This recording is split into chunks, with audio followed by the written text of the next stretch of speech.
late night cage fight. Someone's going to steal the Declaration of Independence.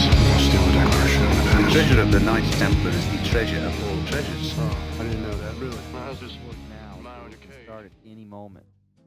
I'll start as well. Or are we streaming this? Yeah. I just started it. All There right. you go. Welcome to Late Night Cage Fight, the official Nic Cage podcast for young and middle-aged men from Ohio, as well as recovering members of the John Travolta Worship Center. I'm here with Steve, Kevin, I'm Reece, and also Shawn, who was our very first cage lord ever. And guys, I've got a lot to unpack in this special post-season review episode.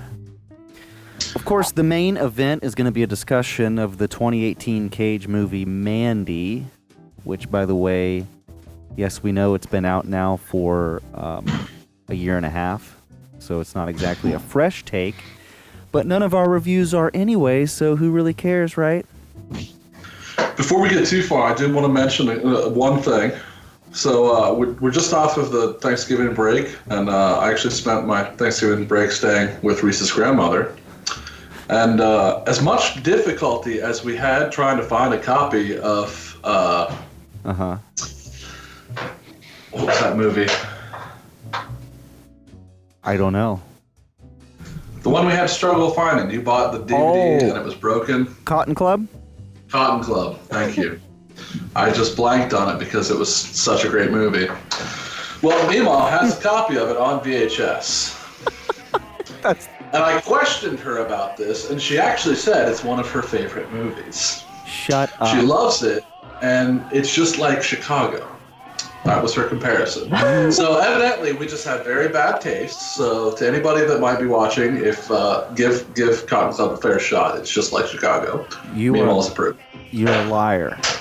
No, this was the conversation we had. I do not believe you. Oh well, believe it. That's the copy. Also, I wanted to give a personal shout out to you, Reece, that I don't negotiate with terrorists. Okay? All right. So when I went down there, Reece left me a bunch of bribery sitting on a desk there. A bunch of things there, right? In hopes that I wouldn't do the thing that I usually do, which is to steal something from his home. Is that a Quran? Huh? No, there are numerous art books from Final Fantasy. Yeah, let's see it. And, Let's see it. Let's see what I left you. Okay. All right, so first off, we have the Final Fantasy art, but hold on. I like that it's censored. I'm trying to fix that. Don't remember where it is. Oh, we're demonetized again. Yeah, it's the Final Fantasy art book here. Yeah. And then also this one here. Yeah. And this one here. Yeah, that one's pretty cool too. Yeah, so very nice gifts, but I don't negotiate with terrorism, so I just want to let you know I've added this to my collection. Why would you steal a marching band trophy? I've also added this to my collection. Oh, one of my tapes? Yeah, home movies. So, let that be a lesson to you. He did it. Never try to bribe me again. Man, I wasn't even trying to bribe you. I just thought you would like those things, and you stole my home movies. Yeah. Dude, that's pretty low. Did you at least steal a video with you in it? I think I might be in one of these. Oh. I wasn't really worried. I'm fairly certain though. But there is, Madeline's Rage. Madeline's Rage. Yeah, you're definitely in that one. Yeah. There's also Kevin's blow-up doll. So. Yeah. Kevin's in here too. Oh, and Steve and Kevin. So we're both in here, probably together. Oh. You got a good one. Yeah. Well, thanks for that, Steve. That was a great introduction. Yeah. It was perfect. And I just want to say I'm happy that all you guys are here with me this morning, except for Steve. And I appreciate that you're able to be here in the morning to have a conversation while it's night for me. You know, we kind of got to make it happen when we can. What's new with the other guys? Kevin, what's new with you? Not much, man. Just same old grind. Waiting on a new podcast. This is great. I was ready for it. Good. Yeah. Me too. Yeah. What's that? Is that your tree behind you? No. Reece? No. What are you talking about? What are the lights I see behind you? Oh, yeah. We have lights on the patio area. It's kind of a strange setup we have. Oh, okay. Well, that's cool. But we do have a tree. It's beautiful. It's fake. I was so lazy, dude. I spent more money for a fake tree that came with lights already on it. You didn't even have to put lights around it. You just basically took it out of the box, plugged it in. Those are the thing now. It's also, I don't know what people do it. It's also voice activated, which I didn't care about, but that works too. Voice activated. Yeah. Like you just say, like tree, unpack it. It like comes out of the box and like spreads out. Yeah.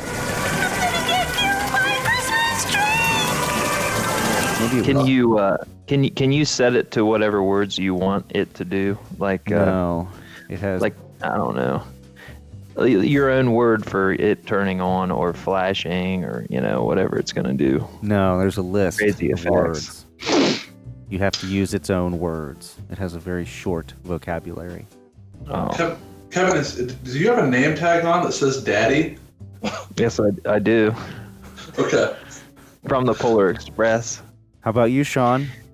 Anything new? Man, I've just been caging it up. I did get around to watching Birdie after our last podcast. What did you think? What did you think of that? I did not realize that how serious Steve was being about him fucking the bird. He fucked that bird. No, don't jump, Birdie! No! Don't, Birdie! Birdie! He fucked that bird hard. Yeah. I don't know how he didn't make it like explode because it literally was like a parakeet.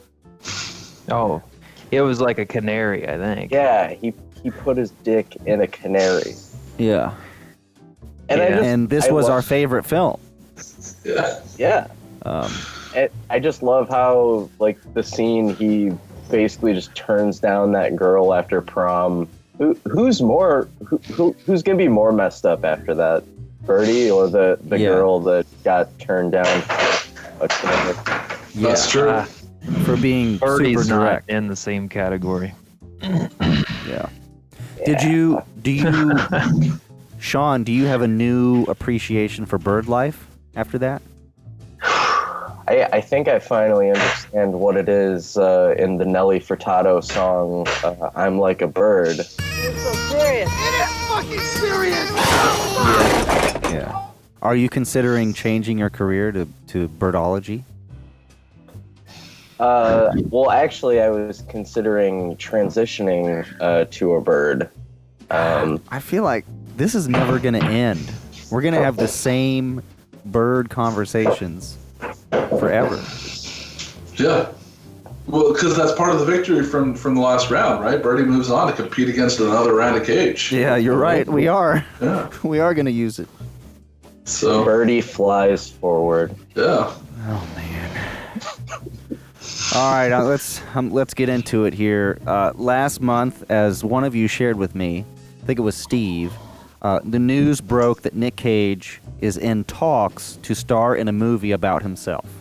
And I just want to let you guys know that I've seen this coming, especially after watching Mandy and then the upcoming Color Out of Space movie that we're going to talk about next. This movie, this is from vulture.com, says that another bird. The birds just keep coming. He's in talks.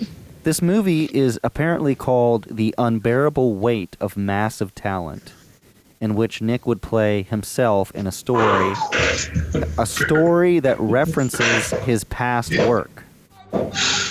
I feel like we need to rename the podcast.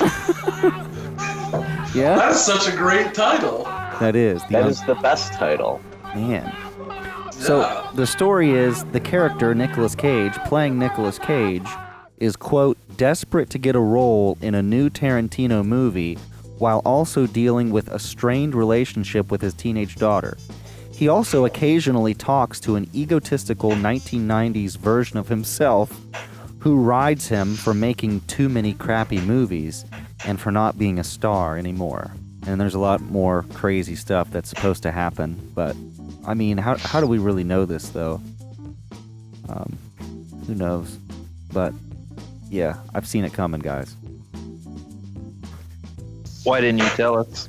I don't know. I just realized today that I've seen it coming, and I didn't acknowledge it. No one's gonna believe you. No one's gonna believe me now. It's kind of like the time it's like the time I saw a UFO. I had two friends in the back. Oh, I thought you were gonna say the time I saw you coming. What? No. I saw a UFO. This was at... Oh, yeah. Well, you weren't... Never mind. It doesn't matter. Well, I'm going to tell everyone else. I had just gotten KFC or Burger King or something with two friends. I was driving. They were in the back. And we were sitting by the river, just watching the river and eating. And the two of them looked down at their cell phones or something. Well, I know this because I just saw this giant green flash in the sky come down like it was coming towards the river and then shoot away. And I don't know what it was, but I turned to them and I said, "Oh my God, guys, did you see that?" And they were both on their cell phones. I went, "Oh, what?" And I realized that for the rest of my life, no one would ever believe me. Was it Mechagodzilla?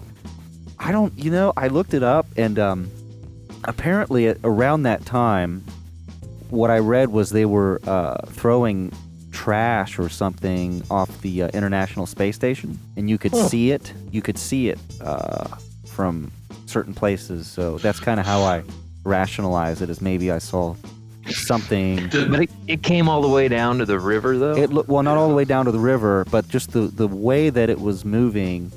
Its direction looked like it was coming down because it looked like it was getting bigger, but then it moved at like a right angle, to the direction that it was moving, and a great velocity, just increased speed very quickly.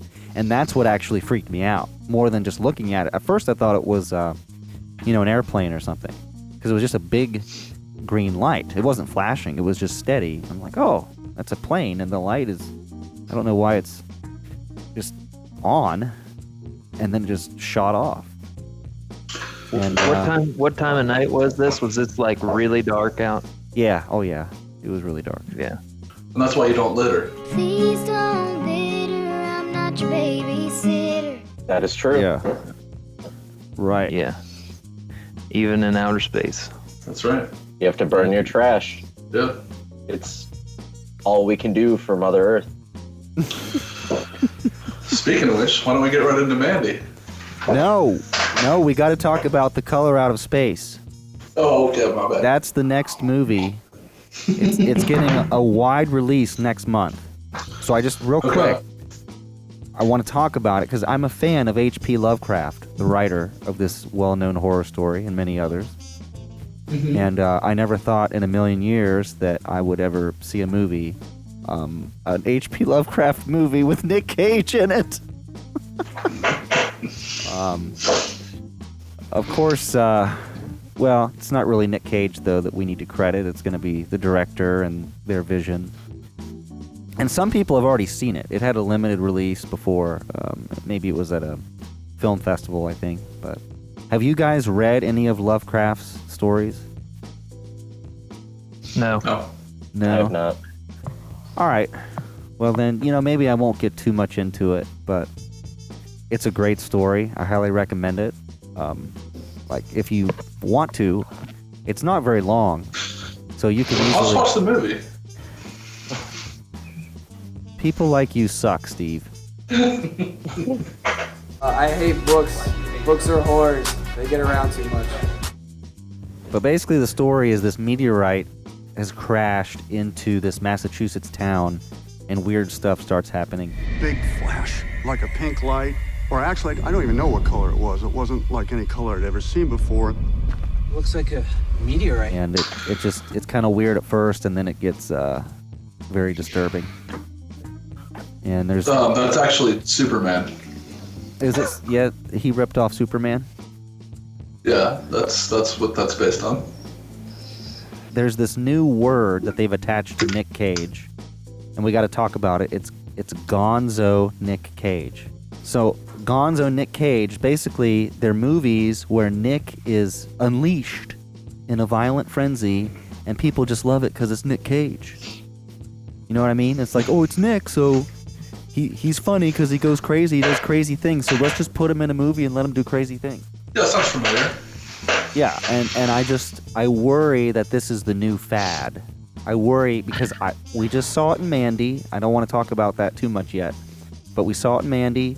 I'm positive we're going to see it in Color Out of Space, and then it's like, what hope do we have for this new self-aware meta Nic Cage playing Nic Cage movie? Gonzo Nic Cage. Gonzo Nic Cage. That's basically. That just reminds me of a Muppet. But the trailer is out for Color Out of Space, and I haven't watched it. I also didn't watch the trailer for Mandy. But I went in completely blind as well. Did you? All I had heard was a very vague review that didn't really give a lot of, yeah, plot stuff away. It pretty much just said like, this is an insane movie with Nic Cage, and I think I may have read the same article. I went in completely blind. I just had the title. I didn't even know what genre we were looking at. Yeah, same here. I actually, I was like halfway through the movie before I realized that Nic Cage wasn't Mandy. I had subtitles on, so I knew from the first. That's a joke, by the way. At the beginning, I was thinking, am I watching the right movie? Because it made it look like it was the title at the first time, when it said, I don't even remember what it said now. It was But like when it said 1983 AD. Yeah. Yeah. I was like, man, this is Mandy, right? Yeah. I didn't just rent this movie for nothing. Yeah. I don't think you actually get a title screen that says Mandy until like halfway through. Yeah, halfway through. Was it? Yeah, maybe even longer than that. Yeah. It's like in the style of a grindcore band T-shirt or something. Yeah, right. Mm-hmm. Yeah, and I just remember it opened up with this. I don't know if it was like a quote or a poem, but it was these lines that were just really rock and roll. Yeah. And well, for the first 15 minutes of the movie, I actually thought I was watching Wolverine. What? Wolverine. It was basically the exact same opening as the Wolverine movie. I didn't see that one, so I'll have to compare. Cutting trees down? Yeah, cutting trees down. He's some pissed off loner out in the middle of the woods, smoking cigarettes, looking tough. Yeah. Comes home to some bitch hanging out of the house. Doesn't talk to anybody. Right. No. Except for her. Yeah. At first, anyway. All right. And then they sit around there talking about the stars. Yeah. I mean, the same. Okay. Before we talk about our opinions, I'm briefly going to run through the plot. And you guys are welcome. You're welcome to jump in and correct me where I've missed something or whatever. Should we say spoiler warning? Well, I will. Hard to... Well, yeah. I'll definitely give you a heads up when we really hit the spoilers. I actually already kind of spoiled something, but it wasn't that obvious. Maybe. Actually, they talk about stars. I don't. I think I wasn't. Stars. I think I wasn't recording when I spoiled it, so that's kind of funny. I didn't realize that this movie was a horror movie until much later because I thought it was just your average West Virginia evening. Yeah. On the hills. Yeah. That was also a joke. Let's see. This movie, for real, is set in 1983 AD, like you said, Kevin, in the Shadow Mountains, which Google told me are in California. I literally thought that they were made up for this movie, but they're real. Nic Cage plays Red Miller, a lumberjack logger dude who's totally straight edge now. He lives with his girlfriend Mandy in a cabin in the woods where she paints badass fantasy art. I'd buy that for $1. And reads badass fantasy novels. Apparently they've had a difficult past together, but there isn't that much in the movie to suggest it. Let's see. One day, Mandy is walking to work, and she passes by this van full of cultist hippies. And the leader, Jeremiah Sand, is all like, damn, she bitchin'. So he asks his boy brother Swan to play his magical ocarina in the woods. Sorry, the Horn of Abraxas is what it's called. To summon this cannibal biker gang to kill. No, to summon demons. I'm sorry, demons. Yeah, all right, Yeah. demons. But the demons are basically a cannibal biker gang. Yeah, but you don't know that at first. Okay, spoilers. To kidnap Mandy so she can get drugged up and listen to Jeremiah Sand's shitty music and look at his pee-pee. She laughs at his music, in fact, and his pee-pee. So then the dudes, who all look like they just left a Rob Zombie music video shoot, they then, spoilers, burn her alive in front of her boyfriend, Red Miller, Nic Cage, who watches and screams in a close-up that seems to last an hour. At least it did for me. So the gang leaves. Of course they didn't kill Nic Cage. I mean, why would they kill their only witness? That's just ridiculous. And of course, Nic Cage escapes from his bondage, gets shit-faced, grabs a crossbow, forges a fantasy battle axe straight out of Dungeons & Dragons, and then goes on a totally believable killing spree of revenge. Nick has a few one-liners. He has a lot of over-the-top facial expressions and expressions of violence that are memorable. Plus, the simple fact, he snorts a mound of cocaine off of broken glass after murdering, and then a dab of LSD before continuing on to stab people in the throat, cut off heads, and pose for extended shots that, again, seem to last for hours. So what happens in the end? Well, Nic Cage kills everyone and then drives off into this psychedelic fantasy landscape that looks like it's pulled from Mandy's artwork. So that's the basic plot, right? Yeah. All right. So I'll start with... Definitely a lot to unpack in this movie. We have a lot to unpack. I'll start with, did I like it? Yes, I did like it. Do I think it's one of Nic Cage's best movies? No. I think it might be one of his best of the last couple years because I haven't seen any of the other ones. But I did have... That's a really fair assessment. Yeah. It's the best one in the last few years that I've seen, which is this one. It's the only one. Yeah, absolutely. Yeah. Well, I'm also judging by some movies that I did see from, a little bit later.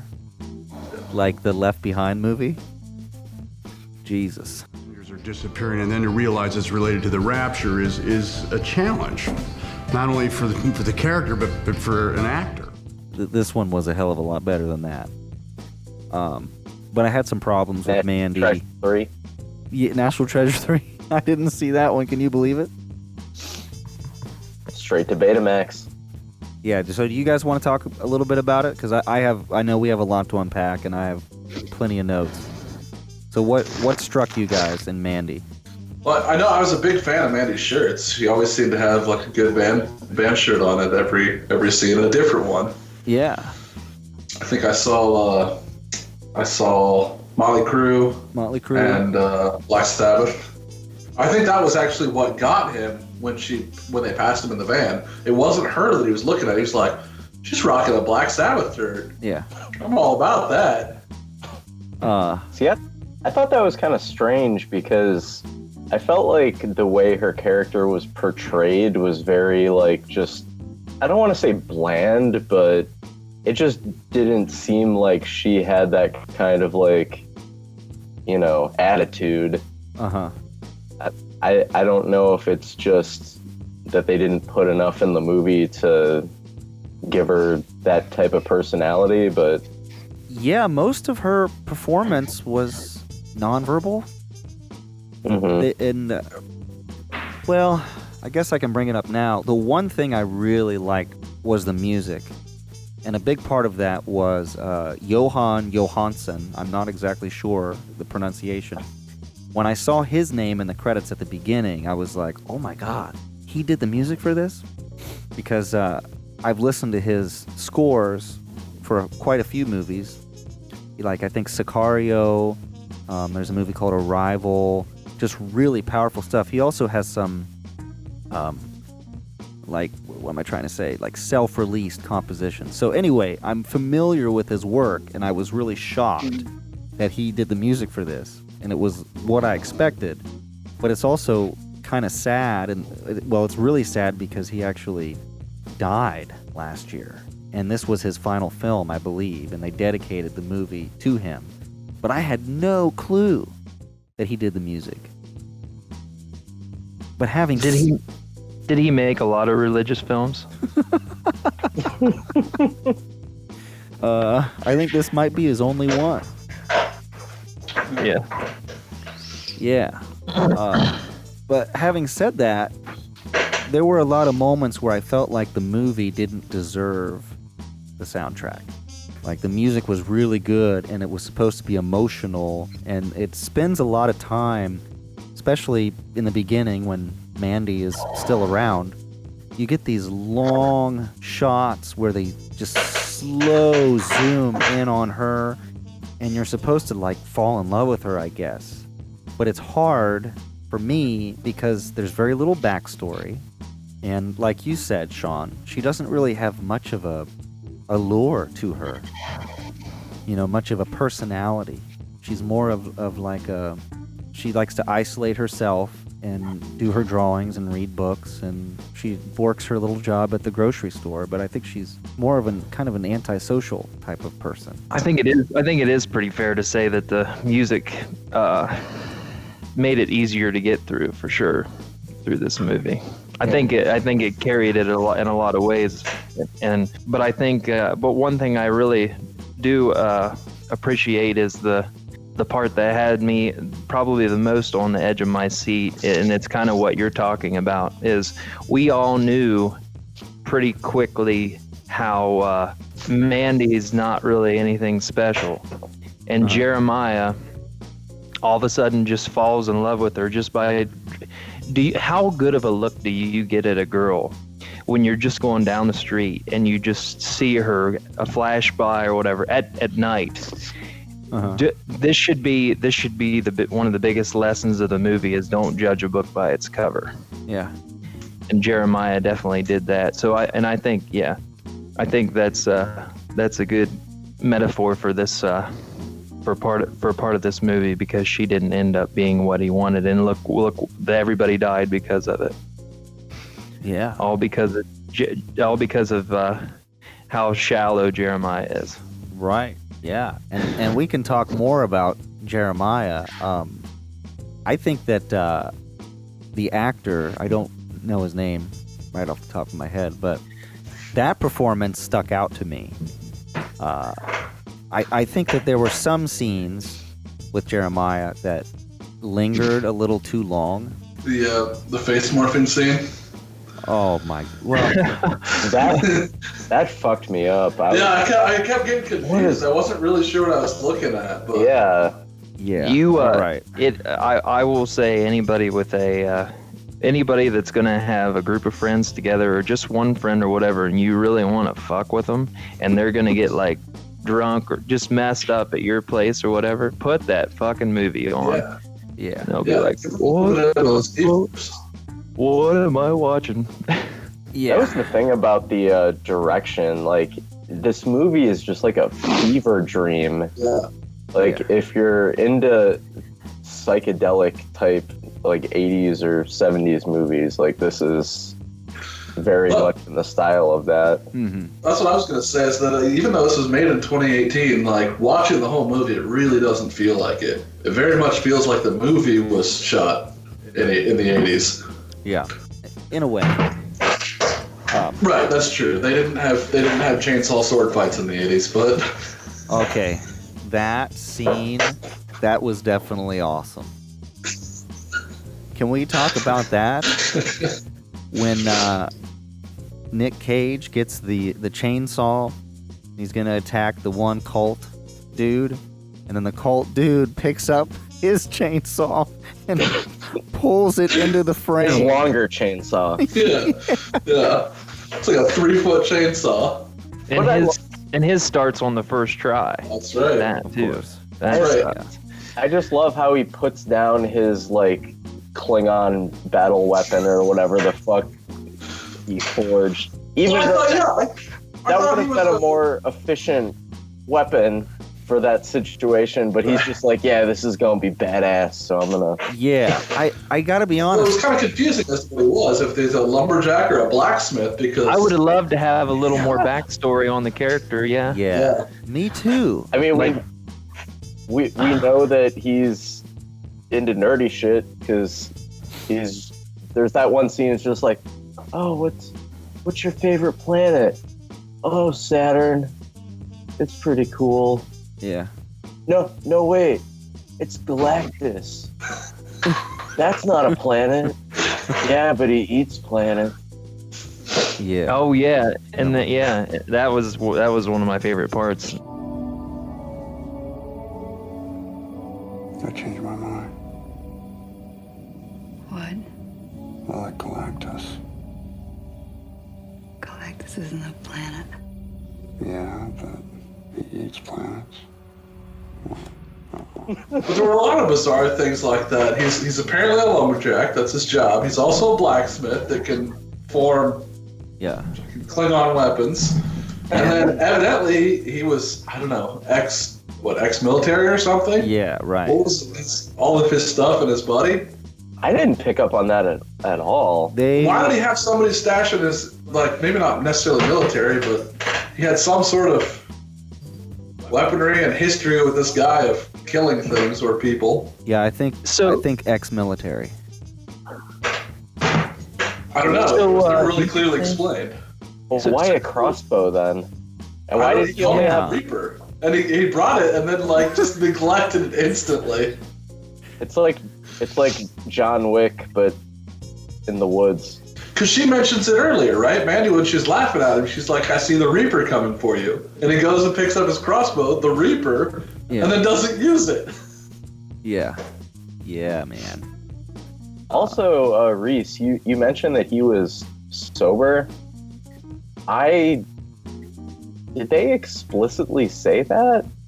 I didn't pick up at all on that. Yeah, well, honestly, I read that in the Wikipedia, and the only scene I remember is, and I literally think this was supposed to communicate that, and it failed, was one of the first scenes when he's been cutting down the trees, and he's in the helicopter with his buddy, and his buddy offers him the drink, and he just gestures. He's like, no.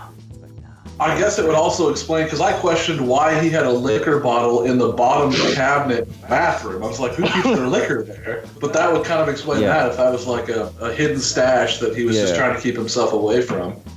I also have to say, for me, that was my favorite scene. I'm going to drink this bottle of liquor no matter what it takes. Yeah. He sounded like it was really struggling. It was... The worst part was drinking it. I actually wonder, just knowing Nic Cage, he was probably like, no, I want there to be actual liquor in that bottle. I want it to be believable. But if he was sober, you would think he would have just like passed out. Yeah. Well, he did, didn't he? Right after that, he went and passed out on the bed. That's true. I think he did. Yeah. He can also handle he can also handle getting stabbed in the gut or wherever it was, and killing however many more people and being fine. Yeah, but man, we're really skipping around here. I think. Well, go ahead, Kevin. It kind of did. I mean, you were kind of, I don't want to say lost, but it was like, I don't know. It's hard to remember back on the movie and go through the exact order, just because everything was so, you had to really pay attention, at least for me anyway, to be, for one thing, to follow it, and another to understand what the hell they were trying to say at every point anyway. Right. Well, you talked about it being a fever dream. I think you mentioned the psychedelic drugs, and it's pretty much known. I mean, the director's name, Panos Cosmatos, tells you right there that this dude is definitely interesting. I looked up his filmography. He pretty much has only one other movie. It's called Beyond the Black Rainbow. And I was reading, he hates boomers and their opinions of drugs. Boomer criticism. All right. Okay, boomer. Cosmatos, the director of this movie, he admits a dislike for baby boomers' spiritual ideals. For him, the boomers' search for alternative belief systems made them dabble in the dark side of occultism, which corrupted their quest for spiritual enlightenment. The use of psychedelic drugs for mind expansion purposes is also explored, although Cosmatos' take on it is dark and disturbing, a brand of psychedelia that stands in direct opposition to the flower child, magic mushroom, peace trip. So he has this, he hates hippies, and he hates the hippie lifestyle and their, I guess, their impression of drugs and what drugs are about. And he sees psychedelics as like more of a, he talks about expansion of human consciousness, I don't know, like a more contemporary way. And he uses this movie, I think, to express that hatred of hippies. Well, I mean, I guess I can see that in a way, because like I said, I went on this movie completely blind, and honestly, I really did believe when they started playing the demon horn Ocarina of Time, I really thought they had just summoned demons. That was really the point they were trying to get across. No, me too. I thought that there was going to be a real demon in it. Yeah, and I was like, oh, so we're just going straight off the deep end here. They very much reminded me of the Cenobites from Hellraiser. Right, yeah. Oh, yeah, that's what I thought of, too. Yeah, me too. Yep. And there were also some shots of Mandy I felt like were inspired by Carrie. Yeah. She looked like Carrie. Yeah, there were. But then suddenly his buddy Richter, with the when he went to go pick up his Reaper, suddenly knows these guys. Oh yeah, they're just a biker gang. They just hang out here. They just had too much LSD, so Well, they think they're demons. They think they're demons. That part was hilarious because it wasn't that they just had too much LSD. They had a bad batch of LSD that made them. They never made them think they're demons. That's I mean, hilarious. honestly, it sounds like something out of Sexy Class. Yeah, I mean, they think about it. They dropped acid and then believe that they're demon bikers that have to eat people, and that's what they do now. They never came back, man. It was the bath salts in the batch. Demon bath salts. I just loved that part. I thought that was one of the best parts of the movie. Yeah. Like all those guys. The only thing I didn't understand was the connection from demon bikers to the chemists to the cult. How did that line happen? Yeah, I had the same question. I thought the scene where you meet the chemist, we got to talk about that too. It didn't tell you anything. Right. I didn't really understand why he was there. I don't how he found him, because there was no communication. Yeah. Well, and then how he led him to anyone else. And then how about he said north. Yeah, that's true. He did say head north. He was the Oracle. My bad. Yeah. He was the Oracle. Well, how about when he releases the tiger? Yeah. He lets the tiger. He's got a tiger in a cage, and he's like, "This is Lizzie. When she's calm. When she's calm, I know I've made a good batch. Yeah, I know it's good." And he lets the tiger out, and you think that there's going to be some kind of like crossbow versus tiger, but it's just this shot of the tiger. Some tiger's gonna maul one of them or something. I don't know. It's the tiger under the full moon. Remember that? But I'm thinking, like, isn't that supposed to be a wolf? It doesn't make any sense to me at all. I mean, the movie. I don't know what the point of the freaking tiger was, because he let the tiger out, and then Nic Cage is just still staring at him in anger and just doesn't give a fuck about the tiger.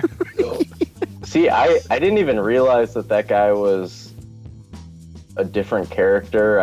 I thought he was like one of the cult members that.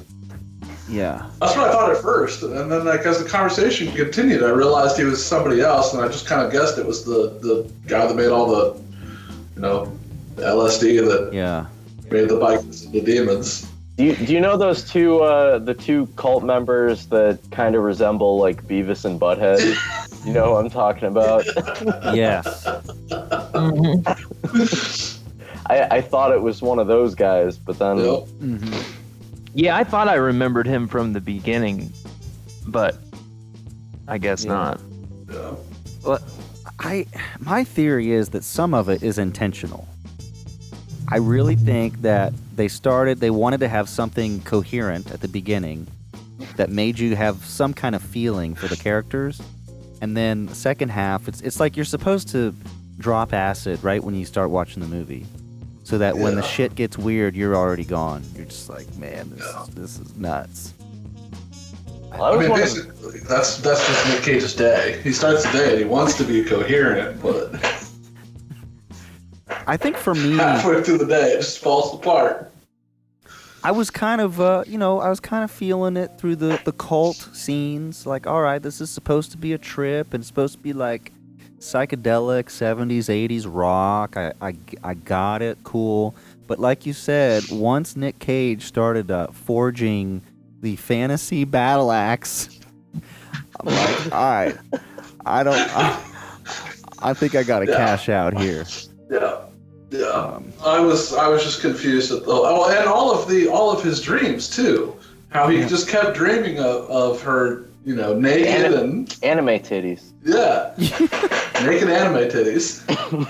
Yeah, I mean, I don't know. It's cool when you have animation in your movie, but for some reason it was just odd in this one. Yeah. Wasn't that the point, though? Yeah, I'm sure it was.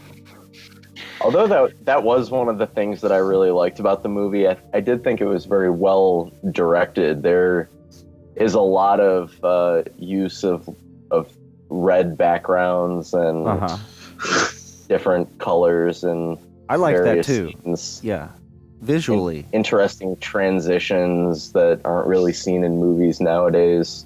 Yeah, I definitely liked that too. I did think it was kind of weird that because I think there are 3 different title screens throughout the first half of the movie, and then they kind of stopped doing that. Yeah, you're right. Well, they stopped it when they hit to the Mandy one, because the first one was the introduction. The introduction to their home, their life. The second one was the introduction to the cult group and like their background. And then the third one was like the start of the real movie, which was just, fantasy battle axe. Yeah, fantasy battle axe. Yeah. I wasn't sure whether to call this movie a reverse slasher or a western. It has like your Western plot line.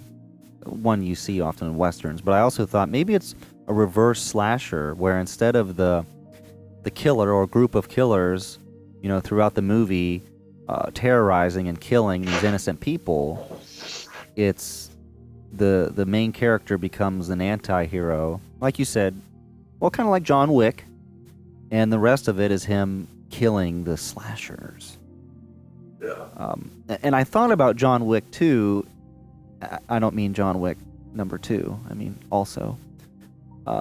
In the same way that people were like, "Oh, Keanu Reeves, he's back. He's so awesome in John Wick. This is his new masterpiece." And it's kind of like this. It's similar to what they're saying about Nic Cage and Mandy, in the sense that, well, I feel like no, they're good movies, but they're movies where the actors just have to react to shit. Really, they don't have to act. Yeah. They just, oh, this is terrible. Now I gotta fight and kill this motherfucker. And yeah, I don't know about what you guys thought either, but after you just saying he didn't have to act, I felt like every little time in the movie that Nick was supposed to seem like a normal person, he was so horrible at acting. Like worse than the beginning. Well, we're watching all these early 80s movies and it's like, man, what the hell happened to him? He can't even do a simple little scene. That's even like the very end. The scenes in the car when they keep flashing back and forth between different timelines. You just look over and... That was, dude. Oh, that was beautiful. That was so I want a poster of that. God. But I feel like his acting almost added to the surreal nature of the movie, though. Yeah. I think Shawn gets it. We just, we don't really get it yet. Like, this was the perfect film for Cage, just because of what they're going for, and it starts out really reserved and kind of just like dreamlike almost, and then they just crank it up to 11. I think they really flip the switch, like when Mandy gets kidnapped. Mm-hmm. Then it just goes like full LSD acid trip, and partially because they're on acid. Yeah, right. But what I'm talking about is before that, you have a number of scenes with the cultists where these characters, they get a lot of screen time, and you kind of get into their heads, and the actors really have to be in that character. And then when you get to Cage, it's like, oh, my girlfriend's dead, I gotta react to that. Now I'm gonna get drunk, and I'm just gonna fucking kill everybody. And, well, don't forget about Goblin Cheddar. Goblin Cheddar. Oh my god, I want to try that. Oh yeah. I meant to look that up. Is that a real brand? I have can't to say imagine. This. I can't imagine a goblin puking on kids to be something real, but I felt the same. This is the first movie I've seen where I literally had to ask myself, am I stoned right now? I can't remember. Yeah.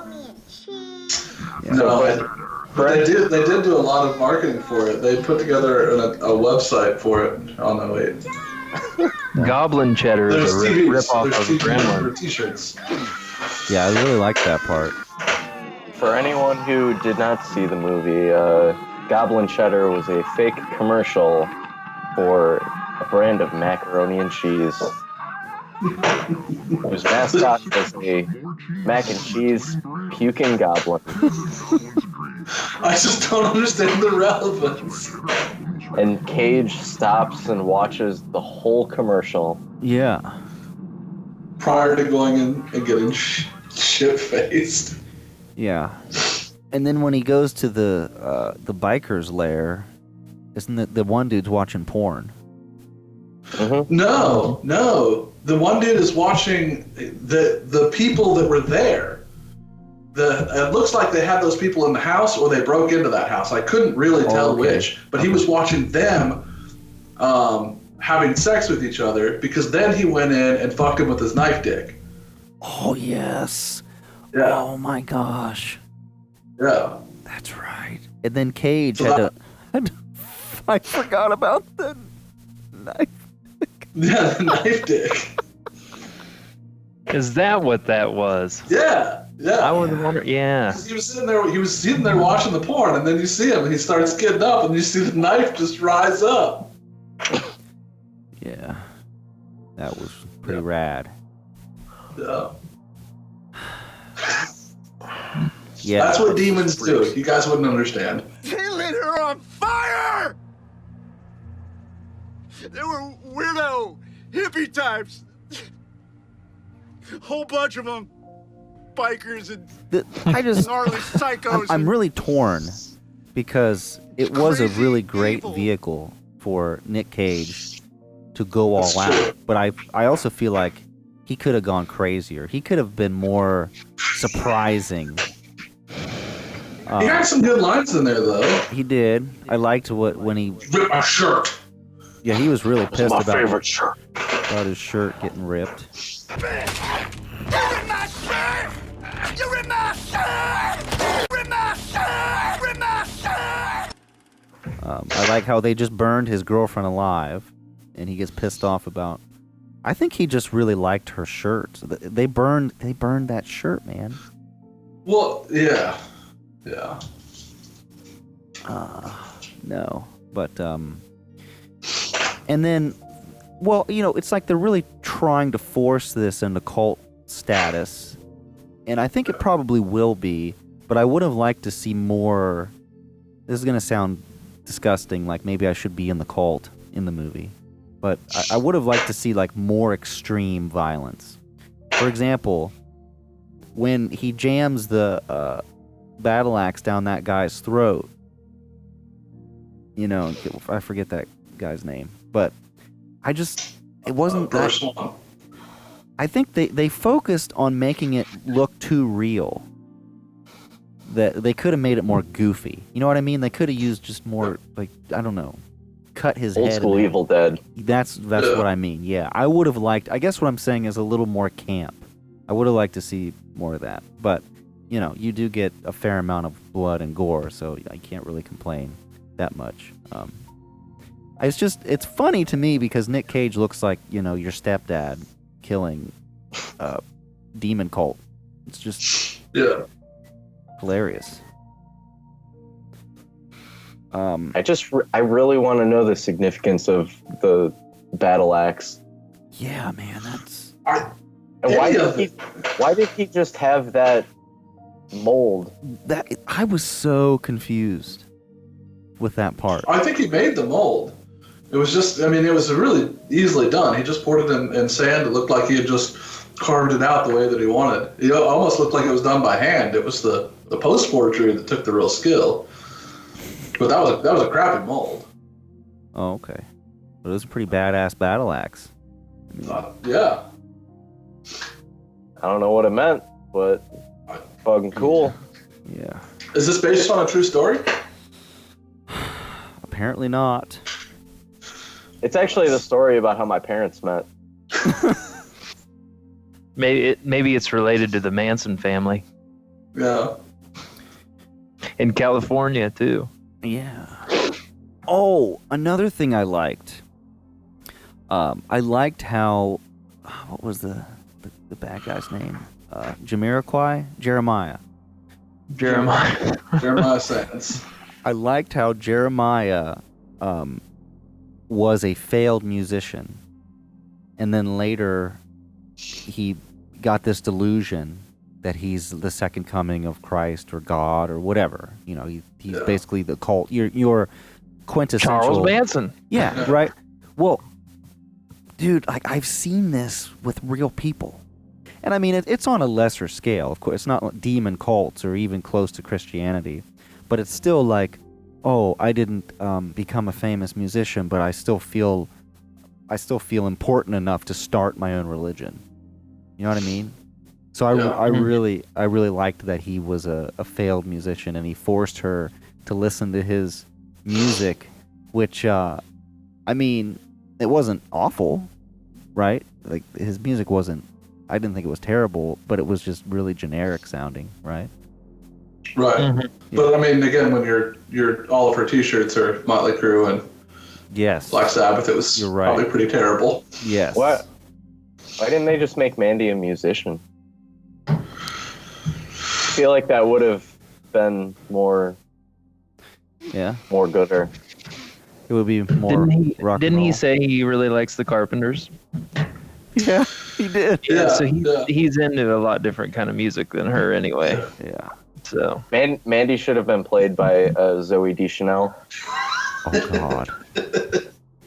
I get the feeling the director hated the Carpenters.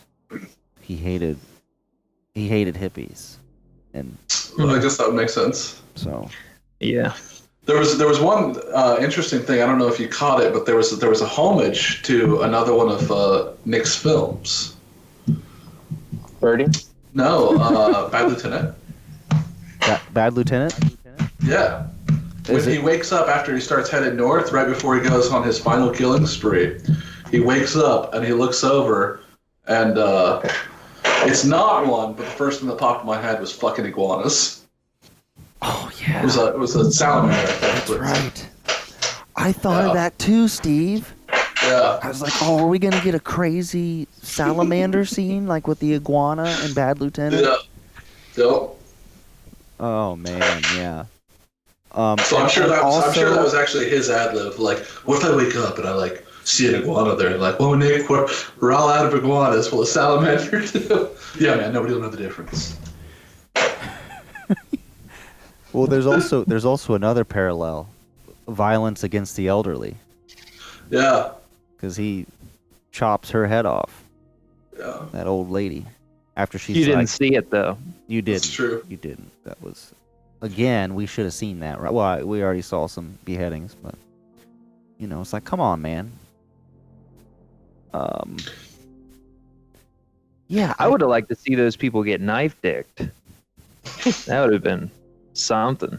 Yeah. But who would win, Knife Dick or Gun Dick from Dawn After Dusk, or what's that movie called?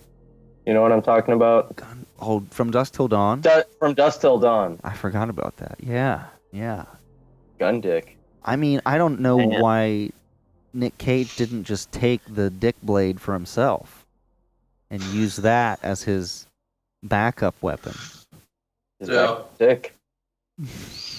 How about speaking of Yeah, it is a pretty good idea. Speaking of dick, I liked when Jeremiah was about to get his head crushed, and then he's like, "I'll suck your dick, man." Remember? Oh, look, man. Is that what you want? But then immediately after he gets like super cocky, he's just like, "No, I'm." Yeah. Speaking of homages too, I also forgot about his homage to Ghost Rider. When he picks up the chain and he chain lassos the guy around the neck during the end of the chainsaw battle. That's right. That's straight up Ghost Rider. He was thinking, "Oh, I've done this before.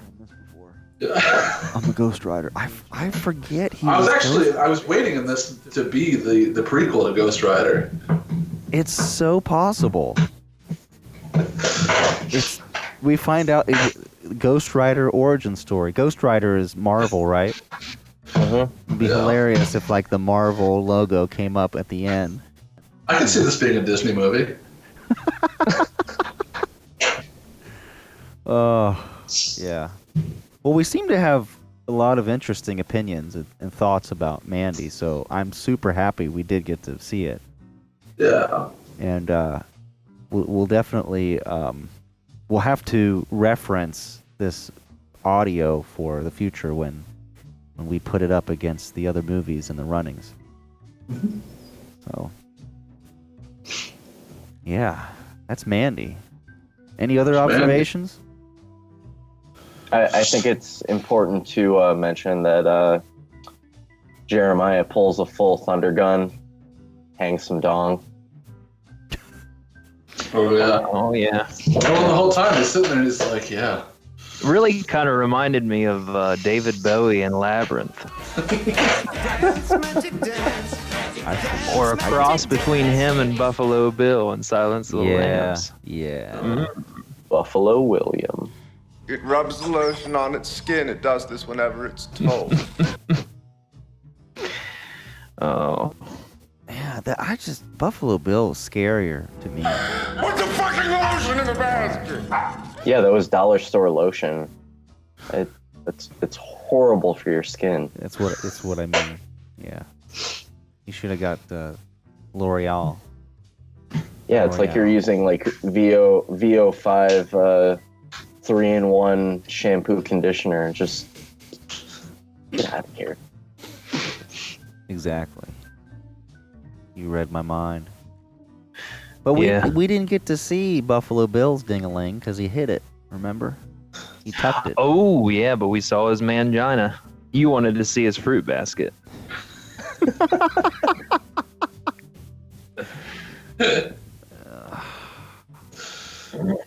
I can't believe that guy ended up being... He ended up redeeming himself after that. You would have thought as an actor in that movie it would have taken... It did. I mean, it was a long time before I saw him in anything where he played a big part where people took him seriously. Yeah. What else was he in? Like he was in The Hills Have Eyes. He played just the dad. Okay. And then just a regular guy, pretty much. Retired cop or something. But then he was also in Joyride, but it was just his voice. Oh, really? Mainly. We're talking about Buffalo Bill. Buffalo Bill. Yeah, Buffalo Bill. That guy. Yeah. That guy's really... I'll know his voice anywhere. Yeah. Because of Joyride. Okay. But yeah, it just you see him in Hills Have Eyes, and it's like that's the same guy. Yeah. That's crazy. Yeah, like after that movie, he's not gonna get like a Richard Gere type role. Oh right, yeah, and he hasn't gotten, and I don't think. I mean, his part in Silence of the Lambs, that might have been one. That was probably his biggest part that I know of in any movie. Yeah. As far as acting and everything. Sure. But anyway. You want to know, Steve? Steve and I, we've been playing a video game. It's been some time now, though, but we were playing together Resident Evil 7. Oh, I just beat that, actually.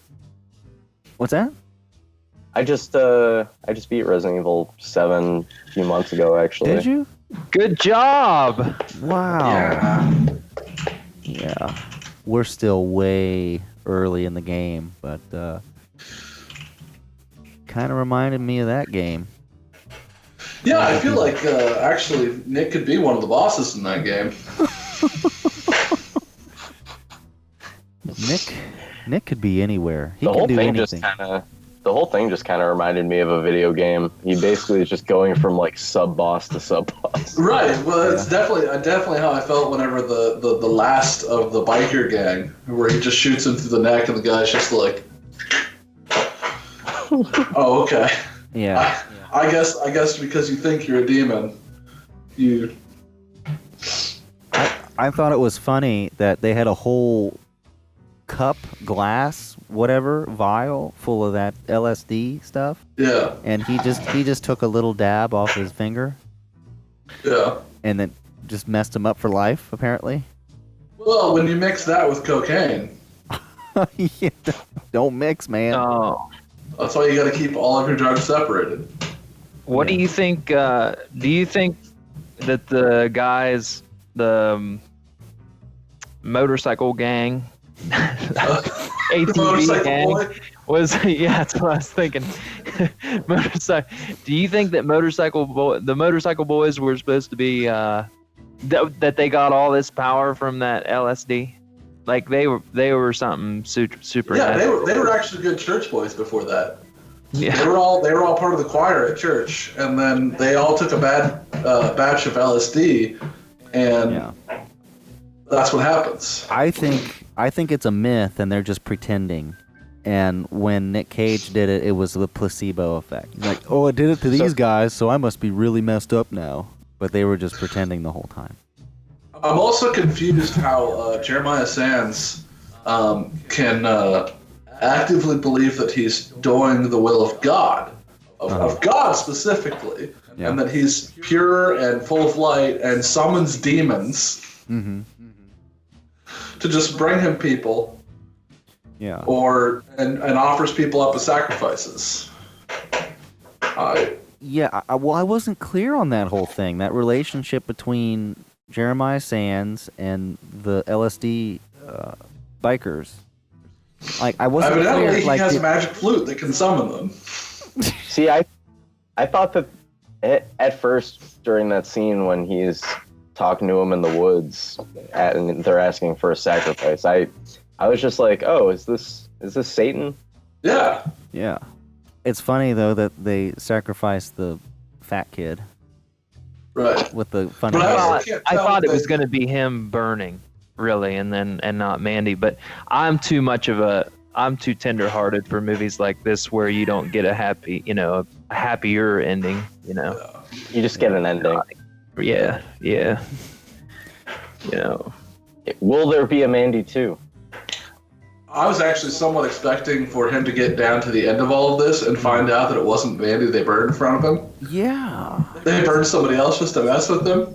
And she's that's down why there I just thought like, they burned the "Hey, fat what's up?" guy. Yeah, that's probably why, they had the scene with her remains, and you could tell that it was her head. Right. So that's how bones work. Yeah, They actually burned the real actress to, for authenticity. I'm just saying. Damn, she's good. Yeah. That's method acting in its best. I was creeped out by that part. I was impressed by how well they burned because they put her in a bag, hung the bag upside down, and even though the bag was on fire and there were holes in the bottom of it, she still stayed up there. Well, I mean... Well, they're hanging her by her neck, too. Were they? Okay, Yeah. maybe that would make more sense. They put the rope around her neck. Okay. Yeah. Steve, as you know, it's not an easy thing to do. That's true. Yeah. Yeah. Burning people alive. Well, and I'm actually impressed at how well things burn in this movie, because even the very end, when he burns Jeremiah, I mean, all he does is throw his letter on the floor, and then by the time he makes it to the door, the whole room is engulfed. So. And then the whole building. Yeah. It was God's light. Yeah. And he burned. But also, speaking of how easily things burn, you think that he would know this because as a lumberjack, first thing he does whenever he leaves the forest, he just takes a lit cigarette, throws it out. Mm-hmm. I mean, Smokey the Bear. He doesn't ever take more than a couple puffs on a cigarette before he throws it down. It's true. But he did light one off of her skull.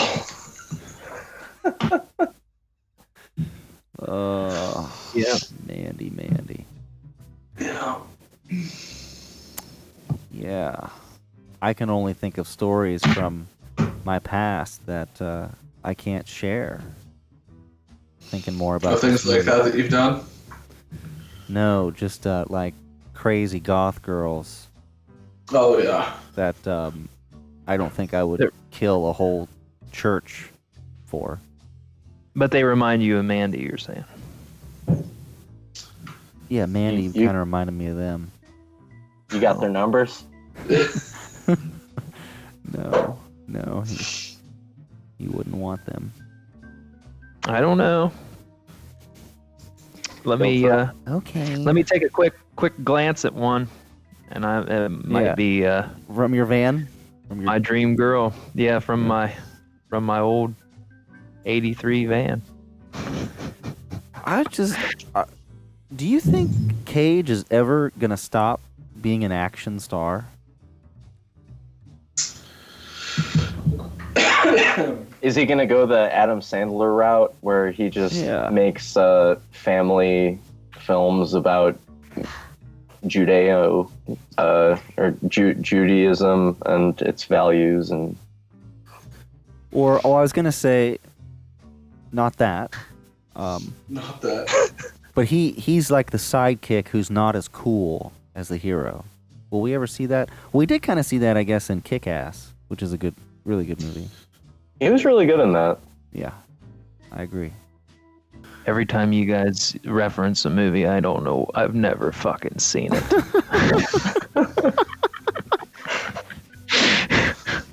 Yeah, don't worry. You'll have some good chances coming up.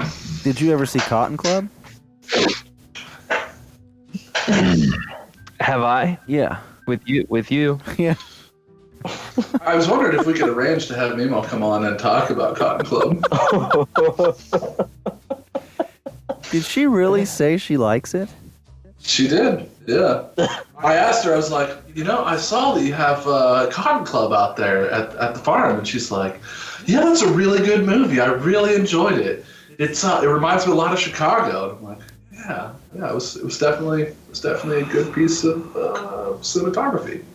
Which one was Cotton Club? It's one that we didn't. Did we review it even? We spent such a small. A little briefly. Yeah. It was horrible, and we threw it out because it wasn't enough Nic Cage. Yeah. But I would really wish you would have recorded your interview with Meemaw about that. I wasn't prepared for it to be that interesting. I was really just, going to make a reference of how much struggle we had to find it. But then what she ended up saying was just beautiful. Yeah. That's awesome. Well, thank you for sharing that story. Yeah. It's just so shocking that older people would enjoy a musical about the 20s? 20s. Steve, did you watch it? You tried to watch it. No, I totally watched it. Of course, we watched all the movies. Right. I wouldn't just not watch one of the movies to review.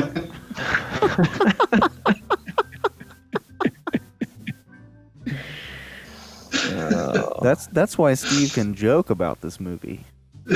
I really wish you wouldn't have Kevin told me. didn't even realize that. Oh no, I knew because Reece told me. Oh, did he? Damn it. I spilled the beans. Yeah. If you wouldn't have told me, it would have made it.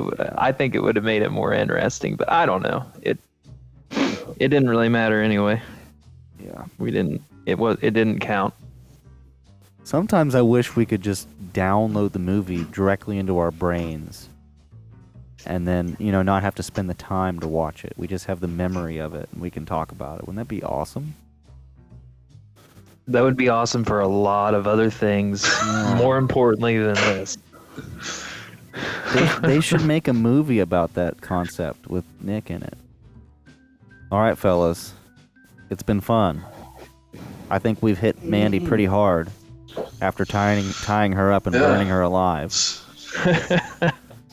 And sitting through the aftermath. Nic Cage, Revengeance. But yeah, I mean, I do want to say, compared to John Wick, though, I felt like Keanu Reeves, he really fits that part. What's funny is Nic Cage doesn't really fit the part. But Shawn, yeah, I think but he it's fits intentional. the scenery. Yeah. He sure does. I still think the whole movie he was just trying to do a Hugh Jackman impression. I don't know. They do reference Marvel. Yeah. All right, well that was Mandy. Wow, I don't think we'll ever see another movie quite like that again. Yeah. We will be watching some completely different movies next. Looks like, what did we say? Family Man and Trapped in Paradise with Old Saint Nick. So hopefully tune in next time. Steve will probably stream it again without asking my permission. So that's what I like to do. Stay tuned for the next episode and the next lawsuit right here on Late Night Cage Fight. This is Reece, Steve, Kevin, and Shawn saying have a great day or a great night if you're in this part of the world. Probably not, but that's cool. Have a wonderful Nic Cage-ified time. Have a happy holiday, a jolly holiday. It is the time to celebrate Old Saint Nick coming down the tree saying, "Where's the fucking treasure? Where's the treasure?" Make sure you put out some cookies for him and his deer. Or cocaine. What was up with that baby deer in Mandy? The dream sequence that she has? Remember that? She finds like a baby deer dead. I don't think that was a dream sequence. I think that she actually went out and found one. Did she? Why did I think that was a... Oh my god. This Oh, movie. Because the whole movie was a dream sequence. Yeah, It reminded her of when she was a kid and her dad beat those baby birds and taught all the other kids to Oh, kill yeah. baby birds. Yeah, And remember then that? Birdie, and that was what really upset Nick, because Nick's like, I had a friend that loved birds. Mm. Yeah. See, Crossover. it's all gonna come together. We're gonna have to do another podcast connect. episode. It is. It's Super all connected. Cage. We're all gonna come together. Yeah, like the Beatles song. All right. Oh, I thought that was Aerosmith. I think that's where I'm actually going to end the podcast right there. I think that was Aerosmith. Late night cage fight. That sounded like a good spot. But I'm going to stop the recording and send it to Disney now. Late night cage fight. Someone's going to steal the Declaration of Independence. Steal the Declaration of The Independence. treasure of the Knights Templar is the treasure of all treasures. The cathode ray is the retina to the mind's eye. What?